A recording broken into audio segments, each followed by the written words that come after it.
Bonjour et bienvenue à cette 3e saison du balado Femmes de terre, Femmes de tête. Je suis Catherine Rousseau. Et je suis Jessica Léonard. Et nous serons vos animatrices. Femmes de terre, Femmes de tête est présentée par les agricultrices du Québec, le réseau de référence pour le succès des agricultrices et d'une agriculture durable. Elle est également la seule organisation agricole du Québec dédiée exclusivement aux femmes du secteur agricole. Nous tenons à remercier l'espace Coworking Rive-Sud pour le prêt de cette magnifique salle et ce balado est rendu possible grâce au soutien financier de Innovation, Sciences, Développement économique Canada. Et nous avons le grand honneur aujourd'hui de recevoir deux invités très spéciales. En fait, le thème de ce balado-ci porte sur le mentorat. En l'honneur du mois sur le mentorat, le mois de janvier, nous avons le grand privilège de recevoir Mme Jennifer Petrella, directrice générale de Mentorat Québec, ainsi que Nathalie Tremblay, qui est une mentor aux agricultrices du Québec. Donc, mesdames, est-ce que vous pouvez nous présenter et nous dire un peu qui vous êtes ainsi que votre parcours? On peut commencer avec toi, Jennifer. Avec grand plaisir, Jessica, et merci beaucoup pour l'invitation. Ça me fait très, très, très plaisir d'être ici et de savoir à l'écoute les agricultrices du Québec. Lors de ce mois du mentorat. Donc, le mois du mentorat, je suis très contente que vous l'avez souligné, Jessica. Le mois du mentorat, je suis très contente que tu l'as souligné, Jessica, parce que c'est vraiment le moment privilégié pour Mentorat Québec. C'est un moment où toutes les personnes, que ce soit mentors, mentorés, organisations qui promeuvent le mentorat, qui ont des programmes de mentorat, qu'ils peuvent vraiment se réunir et célébrer quelque chose qui est souvent pas central dans sa journée, mais qui est un moteur de transformation des trajets et des parcours. Donc, pour un mois par année, on met la lumière là-dessus, puis on apprend des nouvelles pratiques, on échange avec d'autres personnes qui sont passionnées du mentorat. Pour nous, c'est vraiment spécial. Puis je suis vraiment contente que vous avez choisi de consacrer le balado du mois de janvier 2026 à ce sujet. Donc, qui je suis? Jennifer Petrella, la directrice générale de Mentorat Québec. Qui est Mentorat Québec? Mentorat Québec a été fondé en 2002. C'est l'organisation au Québec qui promeut le mentorat dans tous les secteurs, dans toutes ses formes. Donc, on a longtemps connu le réseau mentorat. C'est une organisation qui se concentre sur les entrepreneurs. Malheureusement, elle est fermée en décembre dernier. Après, il y a d'autres organisations, il y a des programmes de mentorat. Mentorat Québec, pour se distinguer de ceux-là, c'est une organisation qui va chercher à promouvoir le mentorat dans toutes les formes, dans tous les secteurs. Que ce soit dans les ordres et les associations professionnelles, dans les organisations, dans les entreprises, dans les universités, dans les collèges.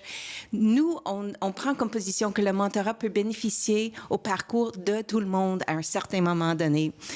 Donc, on essaie de promouvoir les bonnes pratiques et de répandre de l'éducation, d'accompagner aussi des personnes qui veulent pas le faire toutes seules. Génial, merci beaucoup. C'est très intéressant. Puis on voit vraiment que ça est vraiment à l'échelle du Québec, puis ça touche tous les secteurs. Si on revient plus au secteur agricole, Nathalie Tremblay, est-ce que tu peux nous parler un peu de ton parcours ainsi que ton entreprise et en quoi tu travailles sur le mentorat de manière quotidienne? En premier lieu, merci pour l'invitation. Je trouve que c'est un beau privilège. Fait que, merci à vous d'avoir accepté, en fait. Merci c'est beaucoup. vraiment le privilège est à nous. Oui. Puis humblement. Moi, ça fait quand même 39 ans que je suis en production agricole avec mon conjoint. Puis là, on a transféré la ferme il y a 1 an à mon garçon. Fait que nous autres, c'est grande culture biologique. Mais on a un projet quand même qui est assez grand. Fait que là, je te parle business, fait qu'on a vraiment du grande culture biologique, on a les moulins de Promel pour la farine artisanale, et puis il y a le projet aussi boulangerie au terroir Aquatico. Fait qu'on a vraiment ça, c'est assez familial. Mais moi, à travers de ça, j'ai toujours accompagné, travaillé, impliqué au niveau social, mais tout le temps avec les humains en agriculture. C'est vraiment mon créneau. Leadership féminin, c'est vraiment dans mes forces aussi. Fait que ça fait partie de mon parcours. Mais à la base, je suis une maman quand même de 6 enfants biologiques, 5 enfants qu'on a adoptés. Et on a adopté aussi des enfants qui sont multi-handicapés. Fait que quand je parle d'expérience, de palette d'expériences dans ma vie, j'en ai beaucoup. J'ai beaucoup d'expériences dans différents domaines, que ce soit dans l'entrepreneuriat, business, humain, personnel. De là qu'à un moment donné, on devient mentor par le bagage, par toute mon expérience. C'est complètement fou parce que déjà en agriculture, c'est une job plus que temps plein. 5 enfants biologiques, c'est... 6 bio. 6 bio, je veux dire, c'est déjà plus qu'une job temps plein. Puis là, 5 autres, wow! Ouais, dont des enfants handicapés. Fait que j'ai vécu le deuil aussi. Fait que tout ce qui est, mettons, proche aidant, parce que veut pas en agriculture, la population vieillit, on a nos jeunes qui arrivent, les repreneurs, tout ça. Fait que j'ai vraiment, dans mon expérience à partager, c'est l'humain. Développer le leadership. Et ça, j'y crois. Je suis formée quand même aussi au niveau du leadership. Fait que ça fait partie de mon parcours. Puis ça fait 39 ans que des hauts, des bas, j'apprends, je recule, je reviens, j'apprends. Et c'est ça que je partage comme mentor. Wow, bien, beau parcours à toutes les deux. Merci beaucoup. On serait prête à rentrer dans le vif du sujet du mentorat. Donc, moi, la première question que j'aurais pour vous, c'est le terme mentorat. C'est souvent confondu avec d'autres formes d'accompagnement comme le coaching, le conseil. Est-ce que une de vous deux ou les deux, allez-y comme vous le sentez, peut nous expliquer clairement ce que le mentorat n'est pas et quelles sont les principales différences avec un expert conseil ou un coach? Absolument, absolument. Et je suis contente que vous posiez la question parce que c'est une question très importante. Qui mérite d'être regardée assez souvent.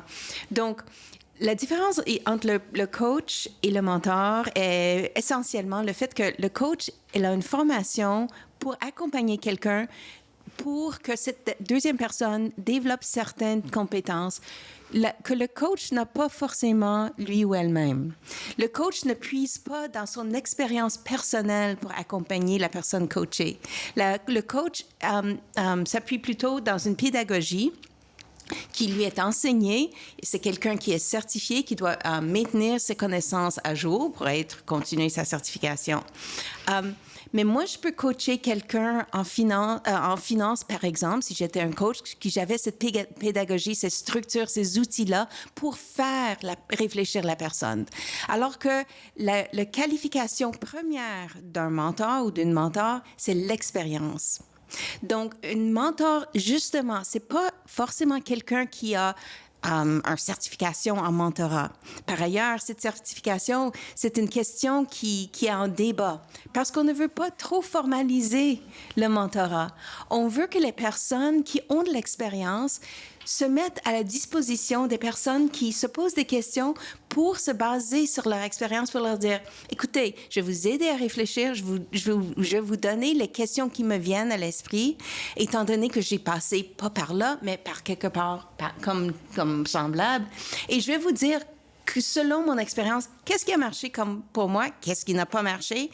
Après, c'est à vous de prendre vos décisions. Maintenant, l'expert conseil, il y a cette nuance que lui ou elle, c'est un expert dans un sujet. Moi, quand j'engage un expert conseil, c'est parce que j'ai des questions et je veux des réponses. Je veux pas que cette personne-là m'aide à réfléchir, à approfondir mes objectifs. Moi, je veux des réponses concrètes en contenu. Voilà les différences principales. Puis en effet, fait qu'au niveau du mentorat, le mentorat, on est beaucoup dans le soutien et l'écoute. Hein?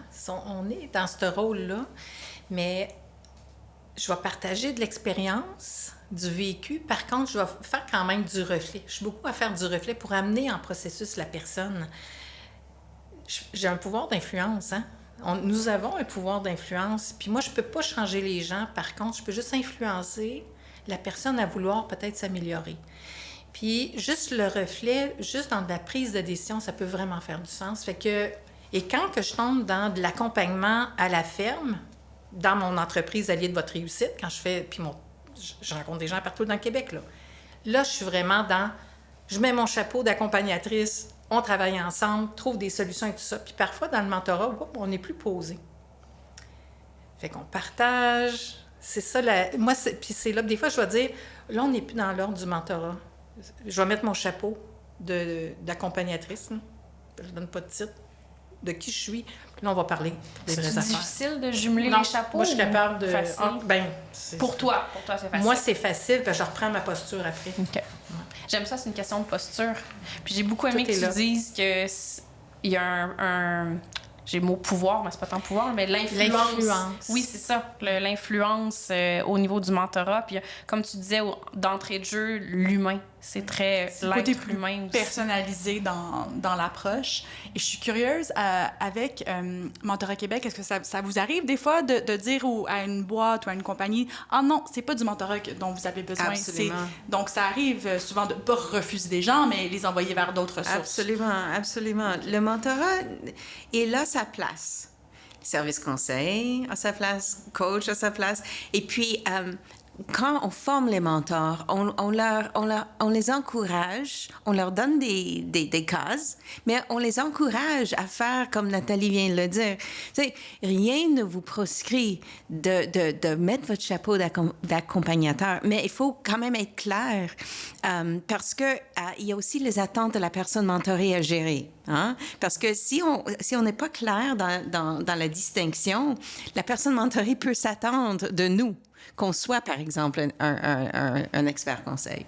Fait que j'imagine que ça fait partie de votre responsabilité quand vous avez une première rencontre avec un individu, de bien clarifier ses besoins, j'imagine ses attentes aussi, pour justement valider est-ce que c'est votre rôle de mentor ou la personne a besoin d'un coach ou d'un expert conseil. Donc, j'imagine que ça fait partie des premières questions que vous devez poser, j'imagine.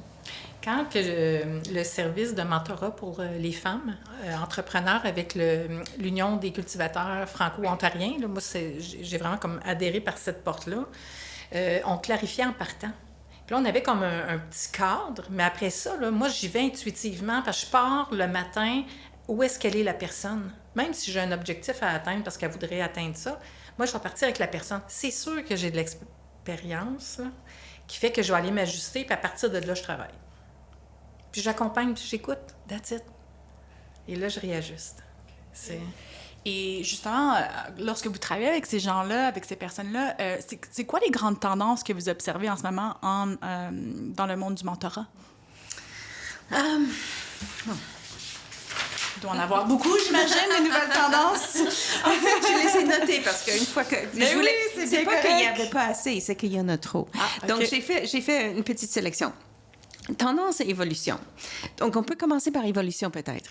La plus grande évolution qu'on voit aujourd'hui, que je vois à Mentorat Québec et mes collègues, c'est qu'on a une meilleure compréhension de la double fonction du mentorat.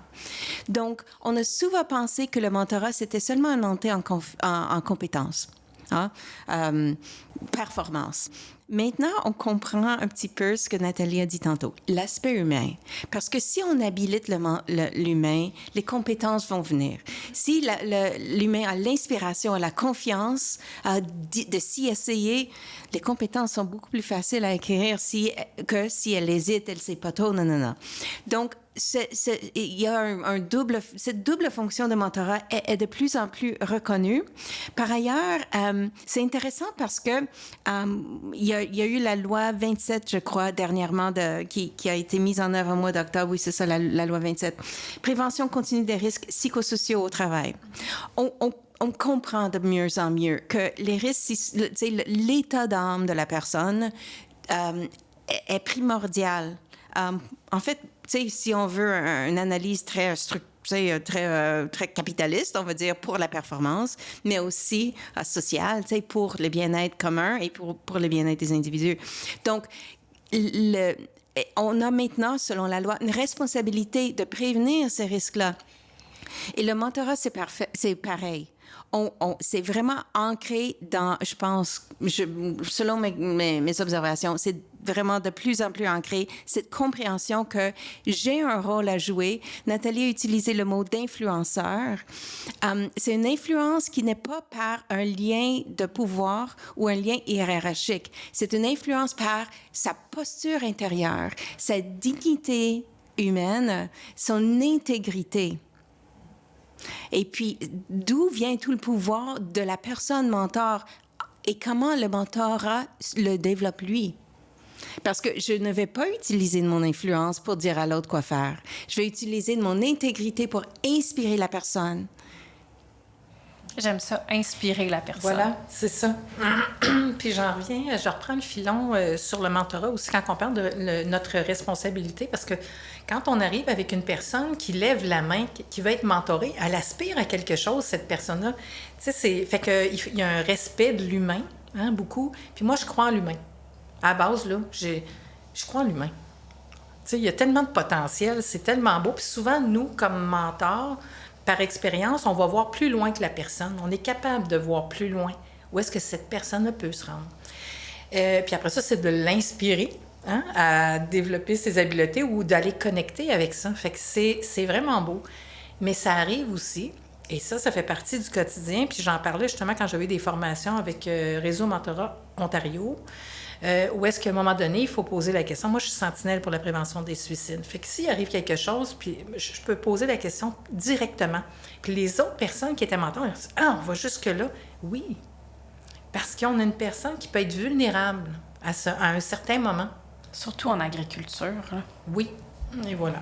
Justement, c'était notre prochaine question. En fait, c'est justement en agriculture. Est-ce qu'il y a outre ce que Jennifer a mentionné, est-ce que tu vois certaines tendances, des besoins en mentorat dans le domaine agricole dans les dernières années? On pense souvent à l'ère post-COVID aussi, l'isolement, conciliation travail-famille. Oui, il y a de la demande. Les enjeux sociaux que ça a entraîné, oui. Oui, il y a de la demande. Et puis, moi, ce que j'observe beaucoup, c'est que justement, avec la COVID, tout ce qui est on est dans une période, là, je vais le nommer, là, mais VICA, hein, c'est vraiment, on est dans une période de volatilité, d'incertitude, complexité, ambiguïté. Ça, c'est un terme qui est militaire. Ça date dans les années 80, parce que les militaires, eux autres, à un moment donné, ils ont découvert qu'ils ne pouvaient pas prévenir ce que l'ennemi était pour faire. Ça, ce concept-là, ça s'adresse en entreprise. On l'entend, c'est international. Ce terme-là est international. Moi, je l'applique en agriculture. Fait que la tendance de volatilité, puis vous allez voir, là, au printemps, vous allez l'entendre encore plus. Parce qu'on a quand même des voisins qui sont apportent beaucoup d'incertitudes, hein, au niveau économique, puis dans la vision des choses. Beaucoup. Mais l'agriculteur chez eux, là, bien, comment qu'il va prendre toute sa prise de décision? Fait qu'il y a des besoins d'avoir une perspective haute, d'avoir une personne qui a un recul, qui est capable de dire... Tu vois ça comment? Ah, c'est pas grave, moi, en production laitière, on a du quota, nous autres, on est protégés. Non, faites attention. T'sais. Mettons, tout le temps, il faut que ça passe à travers des filtres. Fait que tout ce qui est au niveau décisionnel, économique, en agriculture, c'est très volatile. Que ce soit les prix des grains, les animaux, là, le lait, ça va. La température. Température, le climat. Est-ce que j'ai la posture d'humain pour être capable de passer à travers toute cette adversité-là? Ce que je ne peux pas contrôler, là, comment je peux l'affronter, comment je peux le vivre. Mais ça fait du bien de pouvoir en parler à une personne. Fait que dans les tendances, ça, c'est important. D'avoir une personne à qui on peut se référer une fois de temps en temps pour en parler. Puis ça, c'est un rôle de mentor. Sinon, c'est de l'accompagnement où est-ce que là, c'est beaucoup plus en stratégie, vision, travail humain, compétences, communication et tout ça. Mais sinon, d'avoir une personne fiable pour dire, j'ai besoin d'une jasette, on va-tu dîner ensemble ou on se fait un Zoom, pour nous en parler. Et le besoin est là vraiment. Puis d'avoir cette perspective-là. Ouais, surtout, je trouve qu'on est de plus en plus individuel comme être humain. Là. On vit à travers nos écrans. Dépendamment des secteurs d'activité, le télétravail t'isole encore plus. En tout cas, je trouve qu'on a de plus en plus besoin de discuter et on le fait de moins en moins. On se vide de moins en moins l'esprit, comme tu viens de dire, Nathalie, en partageant ce qu'on vit avec des gens parce qu'on est tellement collé à nos écrans ou on est tellement isolé dans notre environnement, dans les entreprises, exactement, que j'ose imaginer que le besoin n'est que grandissant. Oui, oui, oui. Et chez Mentorat Québec, à quoi ça ressemble, ce besoin-là? C'est quoi, en ce moment, vous travaillez, vos principaux dossiers, des bons coups? Oui, donc... Oui, on a des bons coups, on a des très beaux dossiers parce que, entre autres, on vient de plus en plus vers nous pour nous parler de mentorat inclusif. Donc, le mentorat inclusif, c'est quelque chose qu'on a mis en œuvre en 2019 avec un financement du secrétariat à la condition féminine. Puis, au courant des 6 dernières années, on a vraiment bâti des programmes, des outils extraordinaires. Et puis maintenant, on le voit sur les lèvres de tout le monde un petit peu. Et c'est très, très gratifiant. Pas que pour les femmes, pour les communautés LGBTQ+, pour plein d'autres personnes. Donc, un pas de recul, le mentorat inclusif, c'est l'idée que le mentorat, il peut accompagner quelqu'un, un individu, bien sûr, mais est-ce qu'il peut aussi changer le contexte? Okay? Pas juste le trajet de cet individu, mais le milieu plus large. Oui, le mentorat peut le faire ou peut ne pas le faire. Le mentorat peut reproduire un contexte actuel. Par exemple, on a fait une étude avec l'UQTR il y a 2 ou 3 ans sur les femmes en ingénierie au Québec. Les femmes qui ont été mentorées il y a 20 ans, elles étaient mentorées comment elles pouvaient s'adapter et conformer à un milieu qui leur était toxique. Okay? Écoutez, c'est comment normal. se conformer. C'est normal, c'était la survie. Ouais. Elles avaient fait des études en génie, elles adoraient leur métier, puis là, soit je m'adapte ou soit je pars. Puis il y en a beaucoup qui sont partis, puis d'autres qui se sont fait mentorer pour pouvoir rester. Aujourd'hui, je pense qu'on est malheureusement toujours là dans certains domaines, dans certaines compagnies, mais dans d'autres, on n'est plus là. Donc, le mentorat inclusif, c'est l'idée de mentorer quelqu'un, oui, pour l'aider dans l'atteinte de ses objectifs, tout ça. Mais c'est aussi comment est-ce qu'on peut utiliser le mentorat pour aussi transformer le secteur, le contexte. Donc, par exemple, une femme vient vers son mentor et dit, tu sais, il y a cette... bon, je vais prendre un exemple que tout le monde connaît. Les femmes dans les réunions d'équipe, elles se font souvent faire taire, elles ne se font pas écouter, blablabla. Mettons qu'une femme venait vers son mentor ou sa mentor avec cet enjeu, comment je dois... Tu sais, c'est aussi l'idée que le mentor, tu sais, on peut lui donner des astuces pour contrer la chose ou on peut l'éduquer sur le fait que c'est un phénomène connu, il y a des études là-dessus. Comment est-ce qu'on peut, bien sûr, adapter son comportement, mais aussi adapter le milieu? Est-ce qu'il y a une façon d'adapter, d'amener cette éducation ailleurs? Parce que, dans le fond, ce qu'on comprend avec le mentorat inclusif, c'est que le fardeau ne doit pas être toujours porté par la personne qui est en situation de marginalisation. Tout à fait. Tout à fait. C'est super, super intéressant. Puis, excusez, là, je suis partie, là. Je trouve ça tellement intéressant. J'ai perdu le fil. Mais sinon, moi, j'en ai une question, vas-y. si tu veux. En fait, est-ce que, Jennifer, tu as des cas concrets où l'impact du mentorat a été vraiment bénéfique? Tu n'as pas besoin de nommer des noms, là, mais y a-tu une situation ou des situations où tu as vu justement que le mentorat a été bénéfique?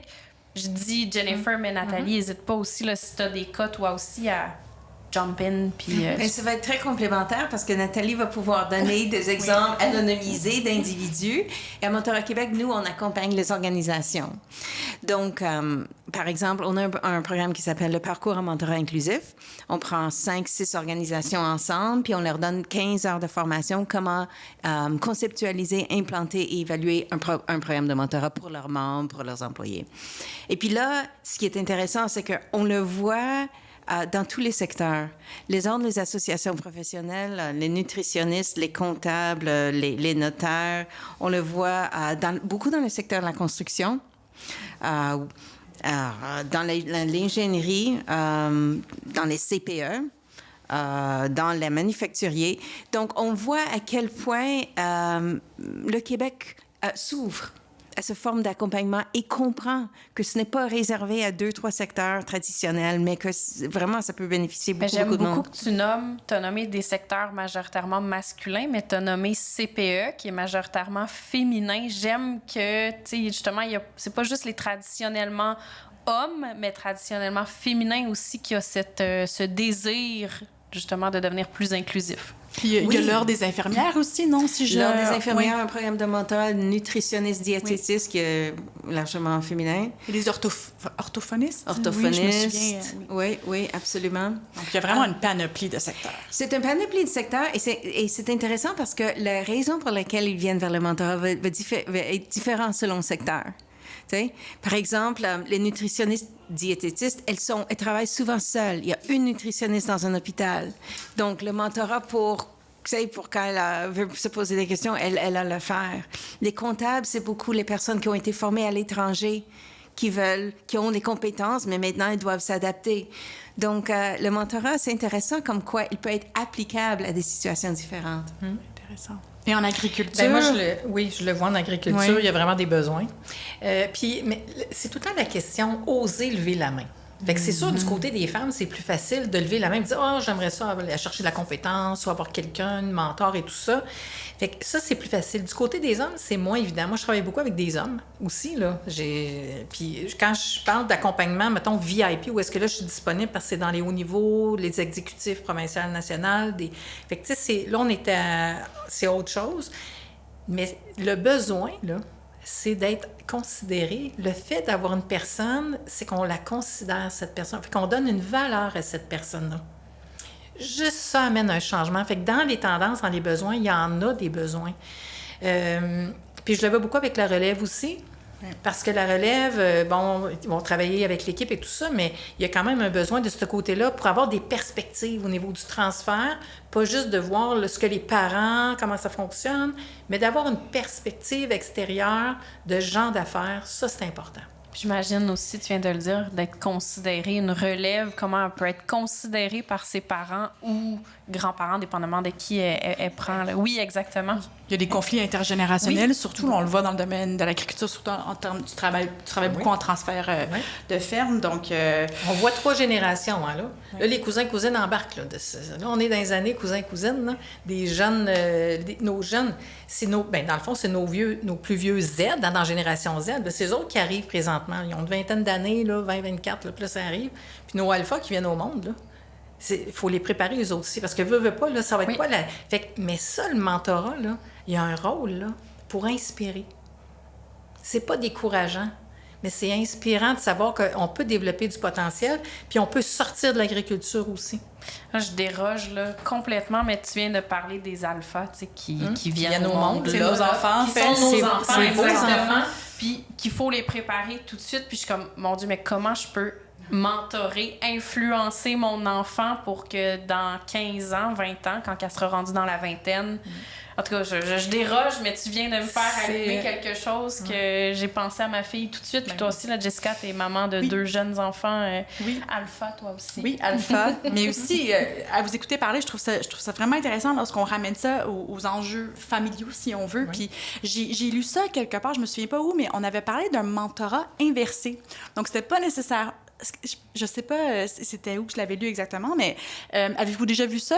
Quand c'est le jeune qui donne du mentorat à la personne qui est plus vieille, en plus qui a plus d'expérience, excusez, oui, là, vieille.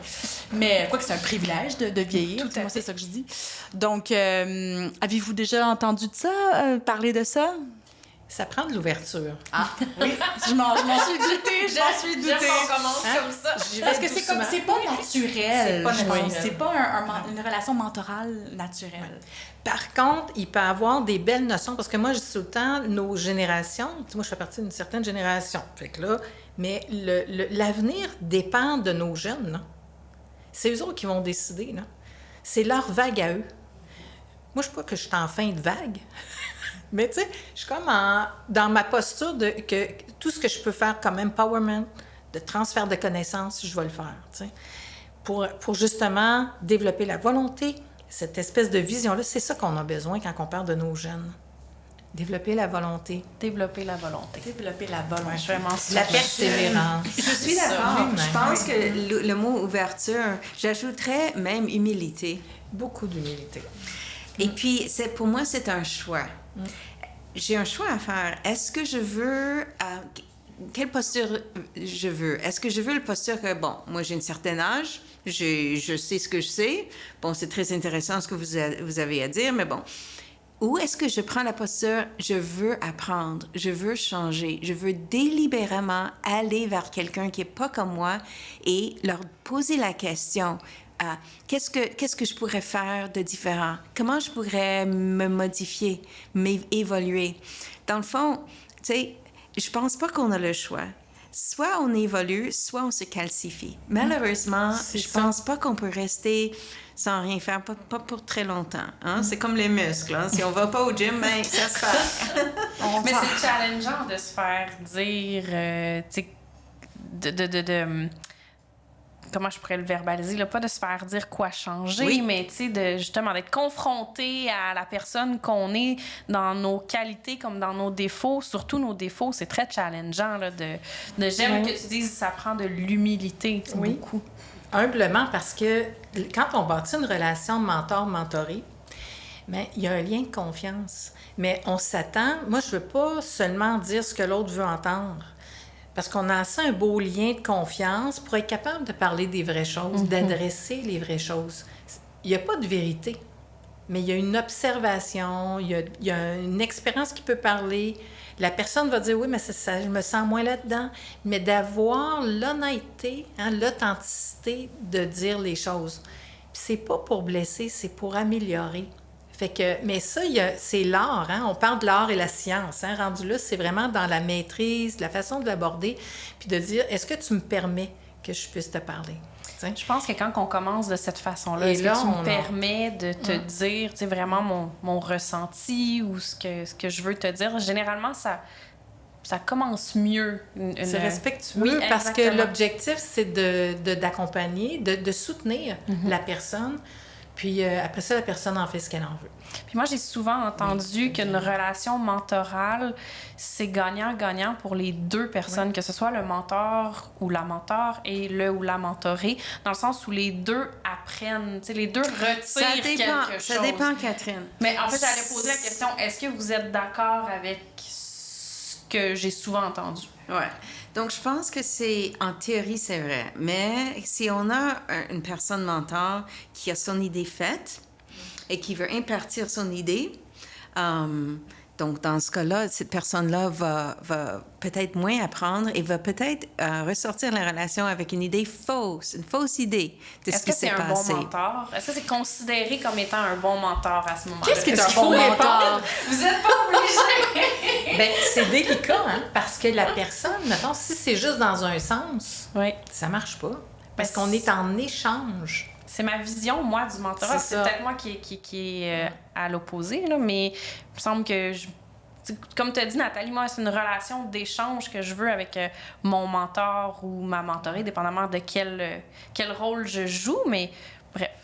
Puis ça a été vu... moi, je me rappelle dans le temps, là, c'est correct, hein? Oui, bien sûr. Fait que je me rappelle, quand je me suis mariée à 21 ans, et puis à 22 ans, fait que je suis devenue propriétaire de la ferme aussi en même temps. Tu sais, by the way, je me marie, OK, on achète un associé, je suis jeune. Là. Fait qu'à 22 ans, j'ai mon premier bébé et mon conjoint a un accident sur la ferme. On a quand même une grande entreprise considérée à ce moment-là. Fait que, tu sais, j'ai 22 ans. Bon, 88. J'ai rapidement compris, puis on n'appelait pas ça mentor dans le temps, mais moi, mon chum, il est hospitalisé quand même. Et puis, j'ai mon bébé de 2 mois. Puis je n'ai pas d'employé parce qu'il est sur la CSST. J'ai des voisins, mais je n'en entends pas parler. Et il y a un accident. Fait qu'il il s'est fait opérer au pied, bref, en tout cas, il n'est pas là. Moi, là, je le suivais, là, au début, là. Je viens pas d'une ferme, moi, je viens du domaine de la construction. Oh my God! Mais j'ai compris rapidement, en 89, là, j'ai dit, il faut vraiment que je m'entoure de personnes d'expérience pour aller vraiment développer mes compétences en gestion. Parce qu'on a quand même... Puis on est en croissance, hein, avec la ferme laitière. Une ferme laitière, on est en croissance et tout ça. Mais je me suis entourée en m'impliquant. Et là, j'ai été me coller à des gens de succès dans la région. Puis là, j'ai dit, là, parle-moi de ça, business. Hey, feed-moi, excusez l'anglicisme, nourris-moi. J'en prenais, là, parce que là, je comprenais. Et ça, c'était un mentor. J'avais quelqu'un d'expérience qui me transférait son bagage. Moi, j'avais une soif. Cette curiosité-là d'apprendre. Ça, c'est important, là. À un autre moment donné, j'ai développé du leadership. Et là, j'avais un coach et un mentor. Mais j'ai eu la chance de partir en avion, m'en aller pour une journée, faire du mentorat. Je revenais en avion, puis j'étais chez nous. Tu sais, je faisais ça d'un week-end. Le privilège que j'avais d'avoir accès à cette personne-là. T'es comme, oui. T'es comme, t'écoutes, là, tu sais. Parce que j'avais un temps pour cette personne-là. Et ça a été vraiment bon pour moi dans toute ma posture de leadership. Ensuite, j'ai baigné dans un sommet de leadership où est-ce que là, j'étais avec un groupe du Québec qui était sélectionné et on allait à Chicago pour un week-end. Et là, j'ai baigné, j'ai touché à l'essence du leadership, la posture de leader, l'environnement vraiment au niveau mentorat, comment c'était cette relation-là. Ça, j'ai vraiment aimé ça. Fait que c'est là que, quand on parle d'expérience ou de juste qu'est-ce que je peux transférer que j'ai déjà touché à une personne, tu sais. Et quand on parle du besoin, quand on disait, mettons, dans un sens ou deux, mais l'important, c'est qu'est-ce qui fait que je prends un rôle de mentor? C'est quoi mon besoin? Parce qu'on répond à des besoins, tout humain répond à ses besoins, mais c'est souvent la contribution. Pour moi, c'est d'être utile à l'humain. Comment je peux l'amener à un autre niveau, humblement? Parce qu'on en a besoin. On a besoin de femmes leaders au Québec. Beaucoup, beaucoup, mais à travers le monde, tu sais. Mais en t'écoutant parler, j'ai comme revu la réponse que j'ai donnée au début, mais tu sais, je pense que en fait, puis là, vous me corrigerez si je me trompe, mais j'ai l'impression qu'au final, c'est dépendamment de ton besoin, parce que peut-être que quelqu'un n'a pas besoin d'avoir une relation d'échange, a juste besoin d'avoir quelqu'un qui va, j'ai le guider, là, mais tu sais, qui va l'orienter, puis qui n'a pas nécessairement besoin de développer une relation d'échange, ou là, peut-être qu'il y a une autre personne que lui, pour que sa relation mentorale ait du succès, il a besoin de sentir cet échange-là, puis que c'est du donnant-donnant. Fait que je reviens à ce que j'ai dit mais tout à l'heure. tu réponds à ta propre Oui, question. c'est ça, exactement. Ouais. Mais c'est super inspirant. Mon frère a été mentor domaine de la construction. Moi, je voulais pas ça. Je voulais pas être une secrétaire. Fait que je voulais pas business avec mon père. Fait que là, Même encore aujourd'hui. Ouais. C'est pas facile de travailler avec sa famille. Non, tu sais, c'est ça. Fait que, bref, fait que mon frère s'est retiré tout ça et a été mentor pour 2 jeunes entrepreneurs. Puis on en parlait dans notre rôle de mentor, tu sais, comment que lui fonctionnait, tout ça. Et c'était de l'écoute puis jaser business. Tu vois, c'était ça, mettons, avec les jeunes dans la construction. Là. Puis je trouvais ça vraiment beau, tu sais, de voir mon frère que ça l'inspirait aussi de travailler avec les gens, tu sais, d'accompagner. C'est ça. Donc, tu sais, ce besoin fondamentalement humain de se sentir utile. Il n'y a rien de tel. En mentorat, on appelle ça la générativité. L'idée de redonner quelque chose, de faire valoir et de voir quelqu'un s'épanouir. C'est gratifiant. Oui. Puis peut-être d'un point de vue un petit peu plus personnel, Jennifer, si je peux me permettre de te demander, toi, au niveau de ton expérience en tant que mentorée, as-tu déjà été mentorée par quelqu'un? D'où est venue cette soif de devenir directrice générale de Mentorat Québec? C'est quand même une grosse bête, là. En fait, donc j'ai déjà été mentorée et j'ai déjà été mentor et j'ai appris dans les 2 instances. Ce serait difficile pour moi de dire si j'ai appris plus dans un ou l'autre. Sérieux. Okay. Sérieux. Intéressant. J'ai appris beaucoup de... J'ai appris... une fois, j'étais une mentor pour des femmes avec des désordres alimentaires. Et j'ai mentoré une femme qui avait 20 ans de plus que moi, qui venait de la communauté hassidique. Communauté que je connais pas du tout. Mais elle m'a choisi comme mentor. En partie, je pense que je viens pas de sa communauté, donc j'étais quelqu'un de sécuritaire, tu sais, ultra sécuritaire, neutre. Donc, vous pouvez m'imaginer que j'ai appris des choses sur cette culture-là en écoutant cette femme. Et je me souviendrai toujours, tu sais, moi, je me trouvais comme assez ignorante. Tu sais, je pouvais pas l'accompagner dans les aspects culturels de ces questions. Mais justement, je lui donnais mes questions montraient une autre façon de voir, un peu de recul. Et puis, un jour... elle s'est, je sais pas pour quelle raison, mais elle s'est ouverte à moi à un niveau profondément émotif auquel je m'attendais pas.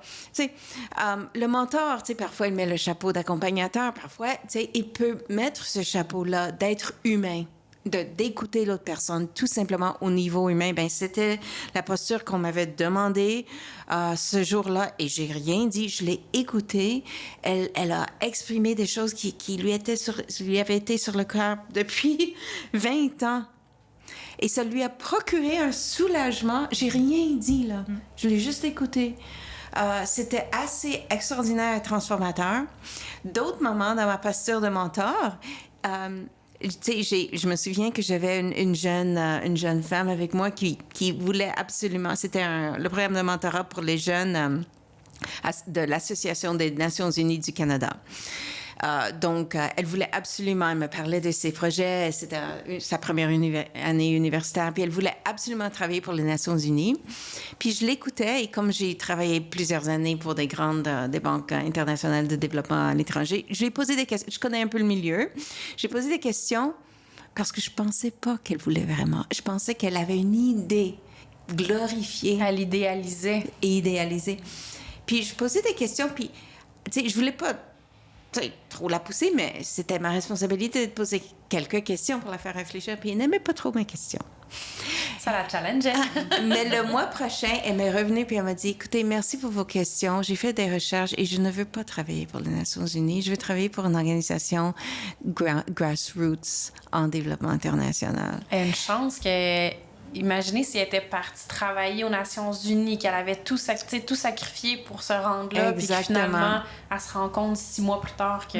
6 mois, elle 2 ans, oui, 10 ans. peu importe combien de temps. Donc, la mais... question de Jessica, qu'est-ce qui m'inspire? Ben, tu sais, des expériences comme ça, juste par sa présence, on aide quelqu'un à trouver leur voie, comment résister. Et la Direction générale de Mentorat Québec, comment résister à essayer de porter ça plus loin au niveau du Québec et de la francophonie. Et c'est super intéressant. Je veux dire, si je peux me permettre de faire les observations, vous êtes 2 personnes qui rayonnent. Je sais pas si vous avez de l'empathie. Inspirant. Et vous êtes des leaders naturels, clairement, mais c'est venu avec beaucoup d'expérience. Alors, c'est ça, nous, on se demandait c'est quoi être une bonne mentor. Je pense que vous avez bien répondu à la question.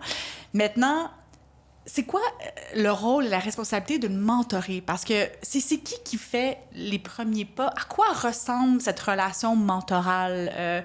Peut-être de manière plus générale, quand vous travaillez avec des grosses organisations, à quoi ça ressemble de manière quotidienne? Ou vous avez parlé de parcours. À quoi peut ressembler ce parcours en termes de temps? Est-ce qu'on se voit chaque semaine, à chaque mois? Donc, les ABC du mentorat. Oui, exactement. Oui. C'est bien. Ça résume bien ce que je voulais dire. Excellent. Vous êtes clairement la professionnelle, l'experte. En fait, c'est une question qu'on se fait poser souvent et de raison, parce qu'il y a un petit peu de nébuleux. Donc, les agricultrices ont de la chance parce qu'il y a un programme de mentorat qui leur est conçu. Donc, elles ne sont pas laissées à elles-mêmes. Ce n'est pas impossible de trouver un mentor soi-même. Tu sais, moi, je l'ai déjà fait. Je n'ai pas un employeur qui m'offre un mentor. Tu sais, Mentorat Québec ne jumelle pas des mentorés et des mentorés. Voilà. Par contre, donc, quand on a un programme de mentorat, normalement, ces choses sont un petit peu balisées. Combien de fois on va voir la personne? Pour combien de temps? Est-ce qu'on la voit en personne? Est-ce qu'on la voit en visio? Ce qui est important, je pense, de bien y réfléchir et d'en parler. Tu sais, ça se peut que souvent dans le monde de l'entrepreneuriat, on voit on parle à son mentor une fois par mois, 1 heure, rapido. Tu sais, on n'a pas le temps là. Je veux dire, un mois dans un mois d'une personne qui lance son entreprise, c'est peut-être 3 jours dans le vie de quelqu'un d'autre. Donc, il faut aller avec son sentier. Par contre, de décider d'avance et de s'y tenir, parce que il y a parfois la résistance. Comment dire, le mot m'échappe, mais parfois on peut vouloir, ce que Catherine a dit tantôt, l'écran est là. Hein? Est-ce qu'on veut vraiment fermer l'écran, réfléchir, se préparer à la rencontre? Non. Ça demande un travail. Oui. Ça demande une effort. Oui, parce que le temps que... Mettons, je vais prendre mon rôle de mentor. Mais moi, je prévois un temps là, pour cette personne-là que je donne, que je contribue. Là, t'sais. Fait que moi, mon minimum, ce que je demande, c'est que la personne arrive, mettons, préparée avec des points à discuter. Y a-t-il une petite démarche qui s'est faite entre 2 rencontres? Y a-t-il un apprentissage qui a été fait? Fait que des fois, je vais juste comme demander, prépare tes questions ou des points de discussion. Ensuite de ça, quand on arrive, parce que moi, je vais relire mon dossier avant pour me remettre dedans, parce que je prends mes notes et tout ça, je me garde des traces tout le temps pour être capable de revenir. Je prends ma posture et là, on arrive en ligne et là, je vais travailler comment ça va et là, on part. Parce que le comment ça va ouvre la porte. Oui, c'est ça. Ça peut être dans plusieurs directions, le comment ça va. Et moi, je sais jamais comment la personne va être. Puis là, c'est à moi, après ça, d'être habile pour jouer avec ça. Par contre, s'il y a un point à discuter, est-ce qu'il y a un point que tu aimerais qu'on jase? Et là, on va rentrer dans le sujet je vais écouter. Puis des fois, la personne a juste besoin de parler. Puis après ça, un petit peu de reflet, puis c'est fini. T'sais. Fait que, mais je demande un minimum parce que c'est du temps. C'est du temps, parce que c'est à travers nos semaines, à travers... Parce que moi, j'ai une entreprise qui fonctionne plus que temps plein, là. Fait que le temps que j'ai, puis j'ai tout le temps une plage. J'ai tout le temps des plages, moi. Fait que le temps que j'ai, je l'offre à la personne. Je peux pas prendre pour acquis ma mentor. Puis ma mentorée, bien, je demande, est-ce que ça fait le travail? Est-ce que ça répond à ton besoin? Oui, parfait. Et c'est souvent, moi, 5 rencontres. Ça veut dire une fois par mois. Okay. Et je leur mentionne, si jamais tu as un besoin particulier parce qu'il y a une crise ou il y a une situation anormale, écris-moi. On va se prendre un temps. Rencontres oui, ou entre deux rencontres, parce que je vais parler de l'agricole. Oui. C'est intense. Oui. Il y a de l'adversité à tous les jours. Oui, tout à fait. Toutes les heures. À toutes les heures, il y a tout le temps quelque chose. Fait qu'à un moment donné, quand il y a un trop plein, j'aime mieux qu'on se parle. L'écoute pour désamorcer, puis... pour être capable qu'elle puisse continuer après. T'sais. Puis moi, j'aime ce que tu mentionnais. Ça m'a fait penser aussi, tu sais, c'est une relation mentorale, peu importe le sens, là. Ça demande un respect de l'autre. On l'a mentionné tantôt, mais dans le sens où c'est un engagement. Mettons, toi, en tant que mentor, tu prends un engagement, tu réserves une plage horaire pour ta mentorée ou ton mentoré. Tu t'attends à ce qu'il y ait le respect de se présenter préparé. C'est pas pris pour acquis. Ben, j'en doute pas, mais...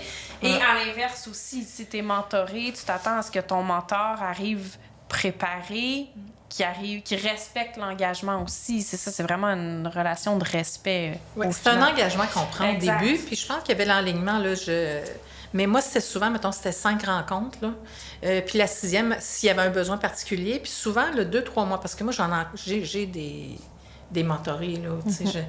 Puis j'ai encore eu un téléphone hier, puis avant les fêtes, puis ça explose, toi, là. C'est ça. Fait que... Mais c'est vraiment un choix, parce que je choisis la personne aussi. Est-ce que notre fit est bon? Ça, j'aime ça que tu l'as. Ça, c'est vraiment important. J'en rencontre une, justement, de votre service cette semaine. Puis, on va voir si le fit est bon. Puis c'est dans les deux sens, le fit. Parce que si toi, en tant que mentor, tu sens pas le fit, je veux dire, ça marchera pas. Et vice-versa, si en tant que mentoré... Moi, j'avais fait du mentorat, justement, en tant que mentoré, puis je ne sentais pas le fit. Ça ne fonctionnait pas. Voilà. Puis ça m'a enlevé l'envie du mentorat. Bon, ça, on recule quand même il y a 10 ans. Là, j'ai eu le temps de faire la paix et de voir que le mentorat a d'autres bénéfices. Mais à ce moment-là, si je m'étais arrêtée à que ça, vu que j'avais pas le fit, puis à ce moment-là, j'avais pas peut-être la maturité, je vais dire ça, tu sais, de me retirer, puis de dire, ben si ça marche pas, je peux-tu avoir une autre personne pour me mentorer? C'est dans un programme là, que je faisais affaire, mais... De là, l'authenticité. Mais j'aime que... D'être authentique. Oui, exact. Ouais. J'aime qu'on le mentionne, que c'est important qu'il y ait un fit dans les deux sens. Puis je vais faire le parallèle, c'est comme avec une psychologue. Tu sais, si t'as pas le fit avec ta psychologue ou travailleur social ou peu importe, c'est important, là, c'est une relation où tu vas aborder des sujets personnels, tu vas rentrer dans des sujets qui peuvent être quand même assez perso, difficiles. Donc, il faut que tu aies cette confiance-là avec la personne. Oui, mais justement, nous, aux agricultrices du Québec, on a un programme de mentorat qui va être mis en place, qui va prendre élan en 2026, notamment en partenariat avec Mentorat Québec. Et justement, moi, je demande toujours à nos mentorés de choisir 3 mentors parmi notre répertoire. Puis je leur répète si vous n'êtes pas à l'aise, puis vice-versa. Pour les mentorés et les mentors, si vous n'êtes pas à l'aise, s'il vous plaît, je suis comme un peu la médiatrice, si on veut, entre les deux, parce que ça peut être malaisant. Puis je sais pas si un homme ou...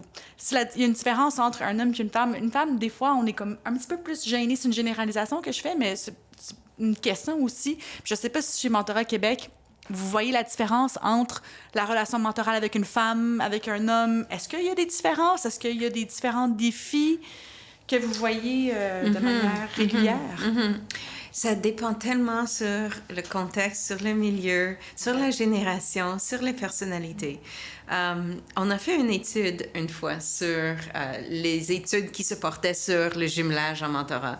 Et là où on est atterri, c'est de idéalement laisser le choix entre les mains de la personne mentorée. OK?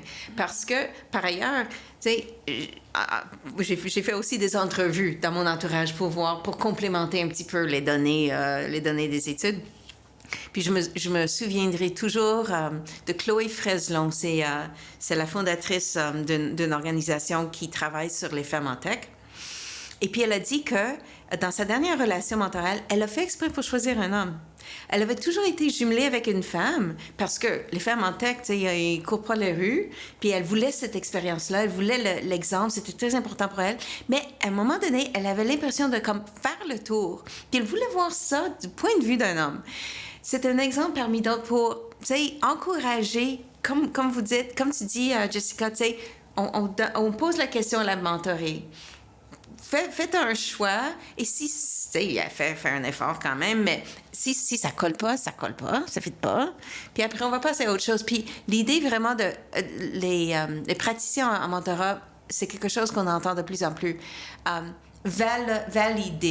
Valider cette question de fit, le rendre normal, c'est correct. Mettons, c'est une relation sur 10 qui le fit va pas être bon. Si ça vous arrive, ben vous êtes le 1 sur 10, c'est pas plus grave.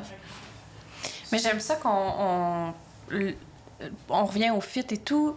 Je suis informellement mentorée dernièrement par un homme qui a l'âge de mon père, donc qui a 30 ans de plus que moi. Autre génération, autre mentalité, mais on connecte tellement bien. Puis il me challenge à des endroits où une femme me challengerait peut-être pas. Puis dans mon rôle de gestionnaire, j'adore ça, justement. Puis ça n'a pas été dit qu'on avait une relation mentorale, mais de par nos échanges, c'est un peu ça que ça m'amène. Puis tout ça juste pour confirmer qu'en effet, je pense que le fit, une fois que tu l'as, peu importe que ce soit 2 femmes, 2 hommes, un homme, une femme, générations différentes, tant que tu as le fit et le respect, après ça, ça nous amène tellement loin, le mentorat. Oui. Moi, j'ai été mentorée par des hommes, des machines. Je tiens à mentionner que nous, dans notre programme de mentorat, un homme peut être mentor dans notre programme de mentorat. Donc, nous, le programme est pour les agricultrices, pour nos membres, donc des femmes, mais un homme qui orbite dans le monde de l'agriculture peut être mentor. Donc messieurs, si vous écoutez et que vous êtes intéressés à mentorer, envoyez-moi un courriel à... Mais je trouve ça vraiment intéressant de cet apprentissage homme-femme, puis les possibilités, puis l'expérience de Catherine aussi est un testament à cette... Ça revient à ce que Nathalie, tu disais tout à l'heure, l'ouverture. Tu sais, au final... Et lui et moi, on est dans l'ouverture, ce qui fait que notre relation est excellente. Justement, sur cette question de pratico-pratique, est-ce qu'un mentor peut être payé? C'est une question très spécifique, mais c'est une question qui me... Parce qu'on a parlé avant de la formalisation, de pas trop formaliser ce titre-là, ce rôle-là. C'est pas évident. Est-ce qu'il peut être, ou il ou elle peuvent être payés? Mon rôle de mentor, c'est du temps que je vais donner, que je vais offrir. À la base, c'est ça. Comme mentor, c'est du temps. Ouais. Donc, si on en déduit par la réponse, y a pas de... pour toi, Nathalie, une relation mentorale, il n'y a pas d'échange monétaire. Non. Jennifer, Écoute, dans ma vie personnelle, je pourrais pas demander d'être payée pour mentorer quelqu'un, parce que pour moi, c'est un acte de générativité ou de reconnaissance ou de réciprocité pour d'autres qui m'ont aidé sur mon chemin. Par contre, et il y a tu sais, dans le monde du mentorat, praticien, là, tout ça, il y a des débats là-dessus, OK?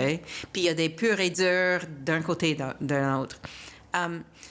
Il y a des programmes de mentorat. Il y a un programme de mentorat à Montréal pour les artistes minorisés.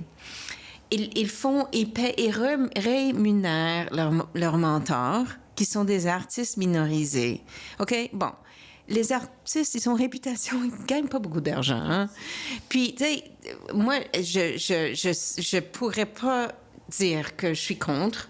Comment je pourrais dire que je suis contre? Donc, je pense, encore une fois, dépendamment du contexte, tu sais, on parle pas de payer quelqu'un... on parle de dédommager ou de reconnaître les efforts de quelqu'un plus que de le payer. Et voilà. Parce que sinon, ça va être du coaching ou de l'accompagnement ou une consultation. S'il y a C'est paiement. là que je m'en allais. Oui, En fait, moi, ok. ce que j'avais entendu, Ouais, c'est que quand il y a rémunération, on n'est pas dans le mentorat, on est dans le coaching, on est dans le service d'expert. Puis moi, je suis pas là pour vendre des services. Je suis là pour mentorer. Fait que, tu sais, des fois, là, c'est là des fois, mettons, je vais dire, ben, tu pourrais peut-être aller consulter, tu sais, puis je peux suggérer du monde. Mais parfois, il y en a qui vont dire, mettons, tu sais, moi, ça m'est pas arrivé, par exemple, mais mettons que moi, je fais des profils Nova, je suis certifiée, tout ça. Puis là, la personne dit, mais j'aimerais ça faire mon profil. Mais elle pourrait le faire, son profil. Peux-tu nous préciser ce que c'est un profil Nova? C'est des tests psychométriques. Moi, quand j'arrive sur une entreprise, là, en arrivant, j'en parle tout le temps, je fais les tests de personnalité des personnes de l'équipe. Moi, c'est ce type-là que j'ai choisi parce qu'on parle des préférences comportementales, puis on va parler des motivations, ce qui motive à l'action. Et après ça, je les mets en équipe, puis c'est quoi la dynamique qu'on va voir au sein de l'entreprise. Là, je vais parler de ferme, mais je suis quand même aussi dans le domaine de la construction et tout ça. Là, j'ai différents types de clients. Fait que ça, c'est... Mais la personne, des fois, moi, je vais voir, comme une mentor, je vais voir le type de personnalité. Mais la personne ne l'a pas fait son profil. Mais moi, je peux voir un peu c'est quoi la tendance. Là. Je vais te lire. Donc, tu nous examines en ce Oui, moment. j'examine Elle a fait notre profil, le non-verbal. Tu sais. Mais la personne, ça va aller plus loin. Elle peut le faire, son test. Tu sais, parce que ça l'aide justement à cheminer plus rapidement. On met des mots, puis on comprend nos points de vigilance, nos angles morts et tout ça, surtout quand on va aller à un autre niveau. Si je fais de l'accompagnement mentorat politique, bien là, à un moment donné, là, il y a une étape là, qu'il faut monter. Là. Si on va aller à un plus haut niveau en politique ou en implication au niveau provincial, national, il y a un... C'est plus juste des acteurs autour d'une table, mais là, il faut se démarquer pour aller là. Mais cette posture-là, il faut la développer. Fait que c'est comme des outils, là, mais...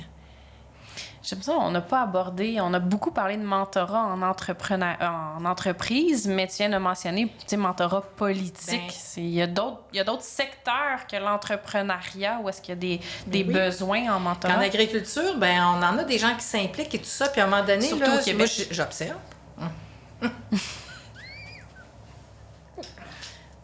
Fait que, voilà, mais on a besoin de gens outillés pour aller plus loin. C'est là le leadership, la posture de leader. Puis comme mentor, on est capable d'aller là. En tout cas, moi, je vais là. Et c'est beau de voir, parce que là, on voit les leaders qui se démarquent. C'est fascinant.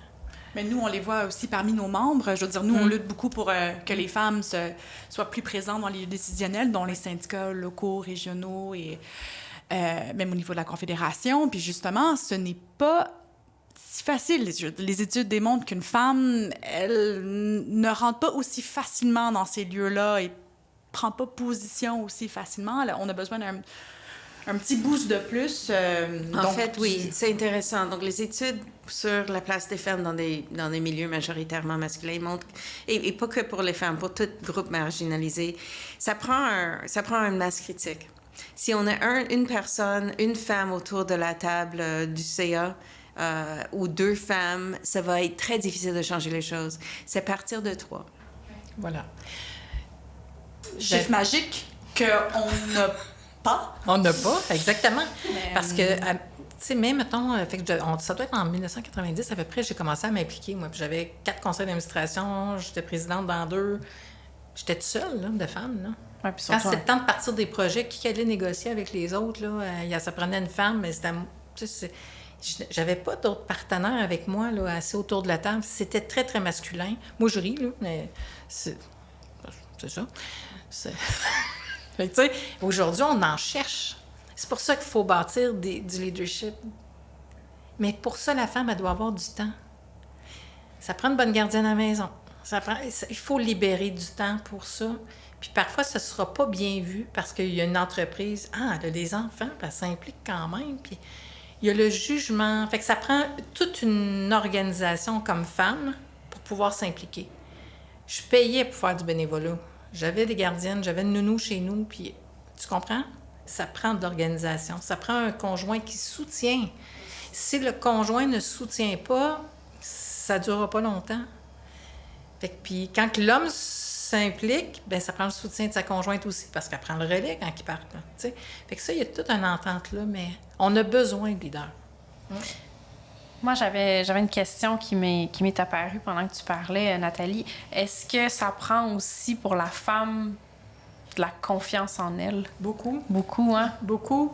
Beaucoup parce que c'est mal vu. Ben, tu l'as dit tantôt, Jennifer, quand on est dans des réunions, des comités ou tout ça, la femme, si elle parle moindrement, si elle monte le ton, ça va être les hormones, tu sais. Puis ça vient encore. Hey, on en parle, ça fait combien d'années? 30 ans là, qu'on entend ça? Ça dit, Mais ben, un homme, lui... c'est un bon leader. Exact. Et voilà. Mais ça, il faut arrêter ça. Parce qu'on n'est plus là-dedans dans l'autorité du leadership autoritaire directif. On n'est plus là. On est vraiment dans un leadership qui est beaucoup plus conscient, empathique, l'intelligence relationnelle. Et qui a ça? C'est la femme. Et ça, c'est mondial. L'intelligence relationnelle, présentement, c'est le besoin. C'est sûr qu'il y a toute la gestion émotionnelle, mais toute cette qualité-là de l'intelligence relationnelle, c'est vraiment la femme qui le porte. Je souhaite et j'espère tellement qu'il va y avoir plus de femmes qui vont prendre leur place pour amener ce côté-là. Ça, c'est tout le béton, le mortier entre les briques. C'est ça, l'intelligence relationnelle. Aussi éduquer. Moi, j'ai 2 petits garçons. Alors, éduquer nos garçons à, justement, avoir cette intelligence. Oui. Parce que je pense que ça s'apprend, ça se vit, ça se voit. Donc, c'est super intéressant. Moi, c'est ma question de conclusion, mais j'ai envie de vous la poser maintenant. Je ne sais pas si on a fait le tour, mais si vous aviez à choisir une ou un mentor dans votre vie, dans votre parcours, en vie ou mort, ça serait qui votre choix? Je serais curieuse à savoir qui. En fait, moi, mes choix de mentors, ils évoluent. OK. Ils évoluent beaucoup. beaucoup. On peut vous entendre sur ça? Quand j'étais plus jeune, puis j'avais 2 enfants à la maison dont un avait l'Asperger, moi, ça prenait une femme avec ou quelqu'un qui avait passé un petit peu par là. Maintenant, mes enfants sont dans la vingtaine. Ça m'intéresse pas de parler enfant, je veux dire. Non, merci. Je comprends. Donc, ça dépend de mes objectifs, mes questions de l'heure, dans le fond. OK. J'aime que ça dépend où tu es dans ta vie, en fait. À quelle étape de ta vie tu es. J'aime ça. Quand on prend un rôle d'accompagnement ou de mentor, on est assez seul. Hein? On est assez seul. Fait que des fois, je me dis, j'aimerais ça trouver quelqu'un, un mentor. Fait que moi, j'ai ciblé une personne. Je vais la rencontrer bientôt. Je la nomme pas tout de suite. Mais c'est quand même une femme de haut niveau. Puis c'est vraiment cette personne-là que j'aimerais, mettons, si elle ouvre à mentorer une personne, j'aimerais ça qu'elle me considère. Bien, on lance ça dans les airs. On lance ça dans les airs. Une bonne énergie. Ouais. Puis sinon, j'ai un autre, c'est Robert Dutton que j'aimerais, moi, au HEC. Moi, je l'ai vu en conférence. C'est quand même, il est dans un de mes groupes en leadership entrepreneurial au niveau du Québec. C'est dans mon réseau, là. Puis sinon, j'aimerais ça, lui, je l'ai écouté, là, ça me parlait tellement quand il parlait là, de sa simplicité, d'une humilité. Mais quelle posture! Fait que, tu vois, mettons, lui, il m'inspire. Mm-hmm. Si je ne l'ai pas directement, je peux l'entendre. Et lui, il m'inspire vraiment. Bien, on lance ça dans l'univers, on te le souhaite. En fait, moi, donc, entre-temps, là, j'ai fait une petite liste de mes mentors actuels. Je sais pas s'ils savent qu'ils sont mes mentors, par exemple. Ça, c'est ça. C'est comme moi, la personne que j'ai parlé ne sait pas que c'est mon mentor. Là, il va le découvrir en l'écoutant. Mais, la reconnaissance des mentors est quand même une pratique à privilégier. Parce que, tu sais, comme Nathalie l'a dit, on fait ça bénévolement et on veut encourager cette personne et aussi on veut développer sa capacité. On parlait d'intelligence relationnelle. On veut développer sa capacité de reconnaître et d'être généreux envers les autres. Dans notre culture, c'est difficile d'être généreux envers les autres. On n'a pas tendance de souligner les bons coups des autres. Hein? On est peut-être parfois même malaisé à le faire. Donc, pratiquons-nous avec nos mentors. Hey, là, ce que vous m'avez dit la dernière fois, ça m'a vraiment inspirée. Ça veut moi, j'ai des personnes mentors que peut-être, je pense pas qu'ils savent qu'ils sont mes mentors, mais lors d'un anniversaire ou lors du mois de mars, je trouve une petite façon. Je veux pas leur dire vous êtes mon mentor et c'est officiel que vous le veuillez ou non. Mais merci parce que vous m'avez beaucoup mentoré cette année. Nos échanges m'ont apporté beaucoup. Voilà.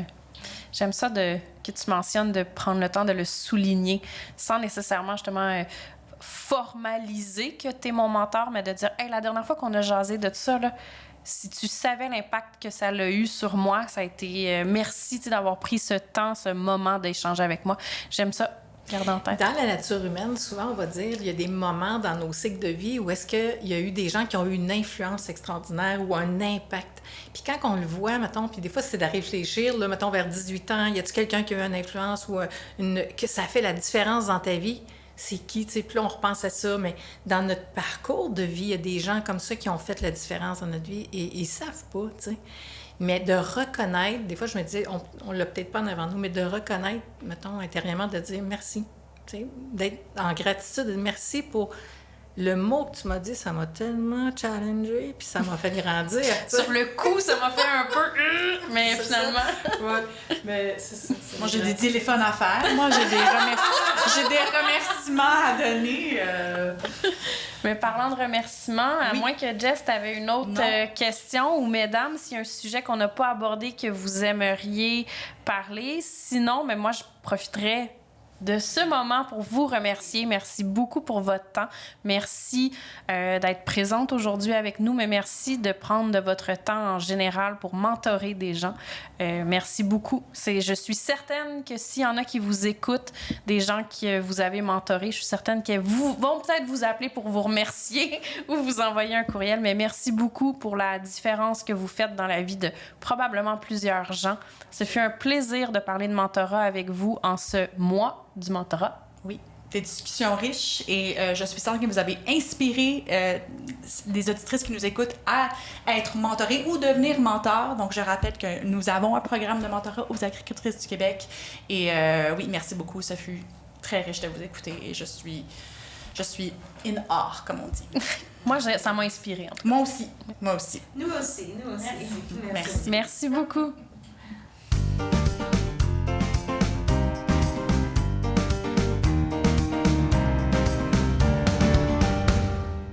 C'est ce qui conclut le premier épisode de notre 3e saison du balado Femmes de terre, Femmes de tête. Encore un grand merci à Jennifer et Nathalie d'avoir été présentes avec nous aujourd'hui pour parler de façon inspirante de mentorat.